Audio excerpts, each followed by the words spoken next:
ಕೊಡುವೆನು ಎಂದರು. ಆಗ ರಾಜನು ಬರಿಯ ಮಾತನ್ನು ನಂಬುವುದು ಹೇಗೆ, ಪ್ರತ್ಯಕ್ಷವಾದರೆ ಇದರೊಂದು ಹೇಳಬಹುದೆಂದರು.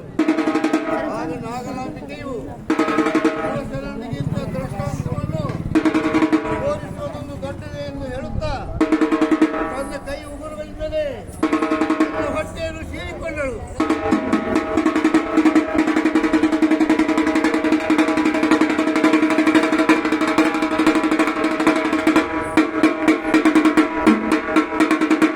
ಹೊಟ್ಟೆಯು ಕೂಡಲೇ ಇಬ್ಬಾಗವಾಯಿತು. ಒಳಗೆ ಕೋಟಿ ಬಾಲು ಸೂರ್ಯನಂತೆ ಶಿಶುವನ್ನು ಅಂಗೈಗೆ ತೆಗೆದುಕೊಂಡು ಅಂಗೈಯಲ್ಲಿ ಎತ್ತಿಕೊಂಡು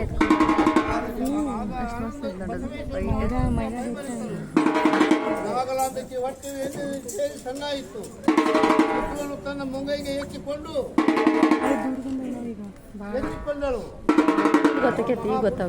ಮಹೋತ್ಸವದಿಂದ ಕಡಿದು ಒಣಗಿ ಹೋಗಿದ್ದ ಮರಗಳೆಲ್ಲ ಸಿಗಲಿದ್ದವು. ಎರಡು ಹಸುಗಳು ಪ್ರತುಂಬ ಕರೆದವು. ವಿಸ್ಮಯಗಳೆಲ್ಲ ಕಂಪಿಸಿತು. ಕ್ರೋಧಾದಿ ಅನಿಷತ್ತು ವಾರ್ತೆಗಳು ಅಡಗಿ ಹೋದವು. ಈ ಮಹಾಪುರುಷ ಚನ್ನಬಸವನ ಉದಯ ಮಹೋತ್ಸವದಿಂದ ಜಗತ್ತಿನಿಂದ ಗಣಾತೀತಗಳು ತೋರ್ಪಟ್ಟವಲ್ಲ. ಸುಭದ್ರ